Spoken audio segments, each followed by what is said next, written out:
Ladies and gentlemen, welcome to my channel. This is Thomas Kumavok, Senior English and French teacher and professional translator, author of the book titled De la sémantique à la traduction. In this video, we are going to discuss speech act theory in translation studies. Speech act theory is a linguistic theory put forward by Austin in his book titled How to Do Things with Words. In that book, Austin highlights the functionalist approach to language. What language help us to achieve what we do with words. So, what filters from this book is that, or from this approach is that, Austin brings in two types of utterances: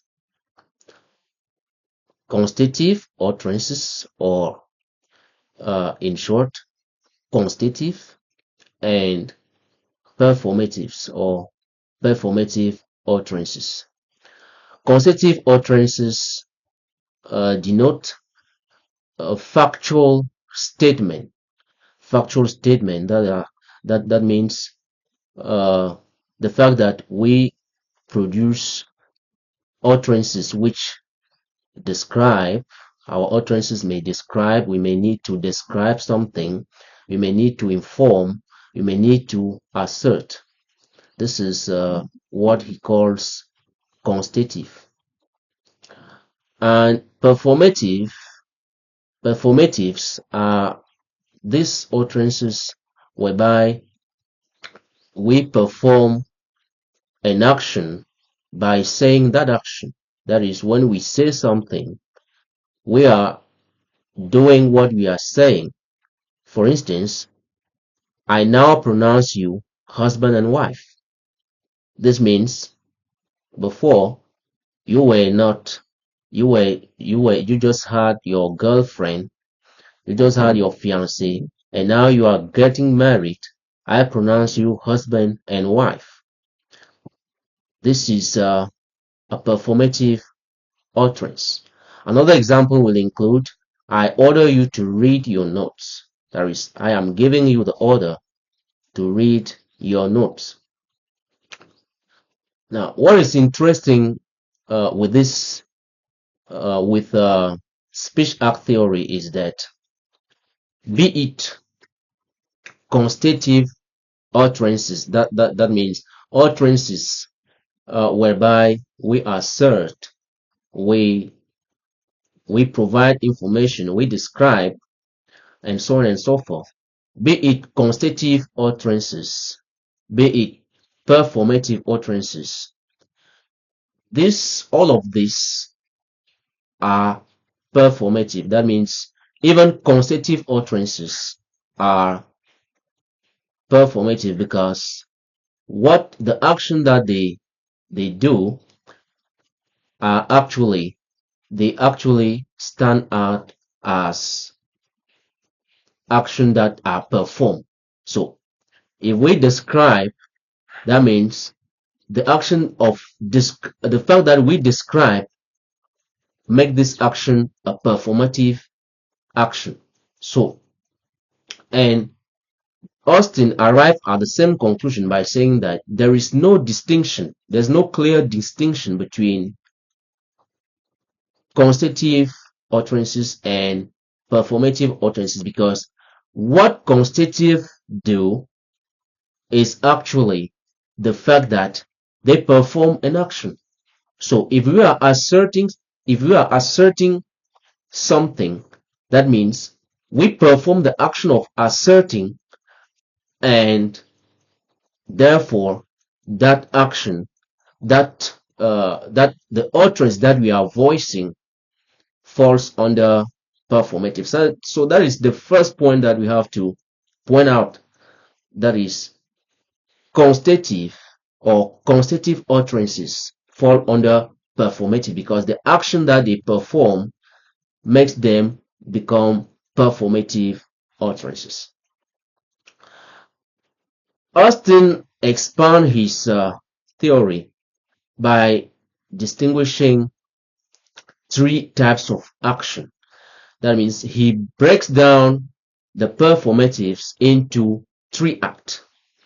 There is the first act is the locutionary act, which involves voicing a statement, making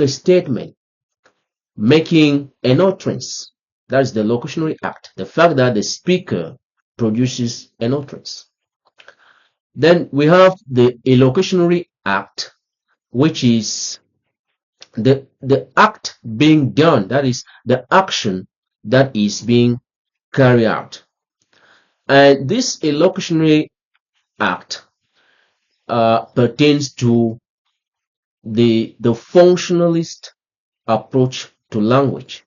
We are not regarding language functions here in terms of what Jacobson has put forward, because Jacobson distinguishes 6 main types of language function, which involve the emotive function, the cognitive function, the referential function, the phatic function, the poetic function, and the metalingual function. We are not discussing the illocutionary act in terms of what Jacobson has brought in. We are discussing language function here in terms of what do we do with language? What does the statement tell us? What action is being carried out when we produce an utterance? So this is the illocutionary force or the illocutionary dimension of an utterance.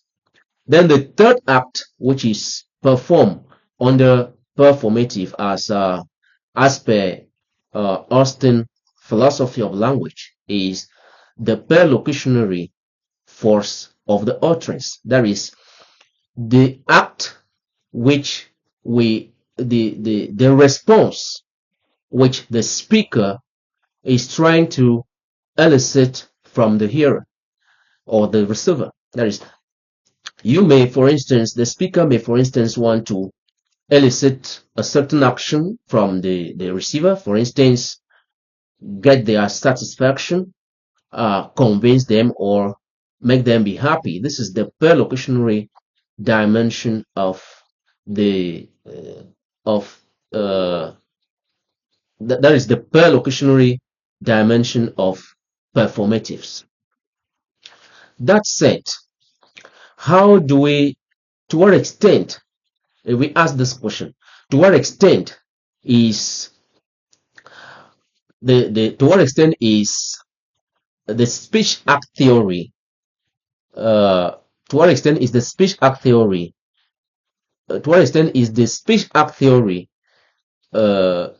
related to translation? In other words, what role does the speech act theory play in translation studies? We can answer this question by saying that when we talk about translation, we are talking about the message. We are talking about the message blended with the intention. If we consider translation as a communicative exercise, then we have to understand that when we are discussing speech act theory, when we are discussing speech act theory in translation studies, we are discussing it in terms of the illocutionary dimension of the utterance, which has to be harvested when we translate. Because we can translate the semantic aspect or the linguistic aspect of the message, but if we lay aside the pragmatic dimension of the utterance or of the translation, then our translation will not be successful. So we have to point out that the speech act theory is related to translation because we are looking at the illocutionary force of the message, the illocutionary dimension of the message. That is what we are going to translate, because translation entails harvesting the content or the message blended with the intention. And the very intention we are discussing here is basically the illocutionary force of an utterance. This brings in pragmatics, because we cannot limit ourselves to semantics. We need to think about pragmatics in order to study meaning in context, since meaning is context bound. So when we are translating the illocutionary dimension of an utterance. If we take this example, you might need to consult a specialized physician. If we take this example in English, you might need to consult a specialized physician. If we look at this example from the linguistic standpoint, or from the mere semantic standpoint, we are going to see, if we have to translate this into French, then we are going to say, vous pourriez avoir besoin de consulter un médecin spécialiste. You might need to consult a specialized physician. We are going to say in French, vous pourriez avoir besoin de consulter un médecin spécialiste. This is a purely semantic translation of this utterance. However, since we are discussing speech act theory in terms of how it is crucial in translation studies, we are saying that we have to go beyond the semantic beyond the semantic aspect of the utterance to include the pragmatic dimension of the message. And when we take into account pragmatics, which has to do with studying meaning in terms of context, in terms of how an utterance is contextually produced, therefore you might need to consult a specialized physician, which is a kind of suggestion. Because when we say you might need to consult a specialized physician, this is, if we translate it literally, that is, if we only consider the semantic aspect of it, we are going to say that this is a suggestion. We are suggesting. That means this is a suggestion. I beg your pardon. This is a suggestion that we are making.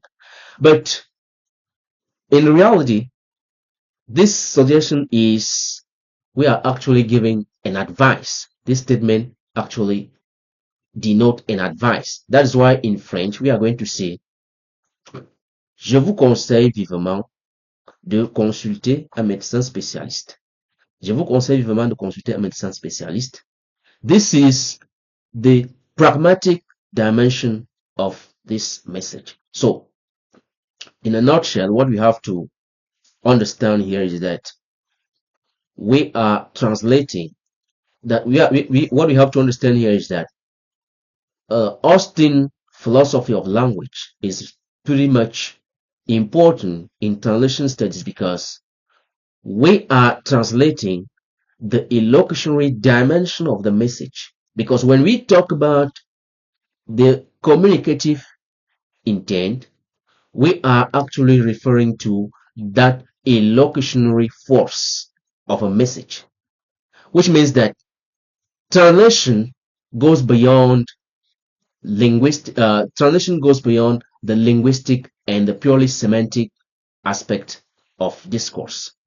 We need to include pragmatics, and more importantly, bear in mind that we have to make sure that the illocutionary dimension of the language, or the illocutionary dimension of an utterance, is taken into account when translating.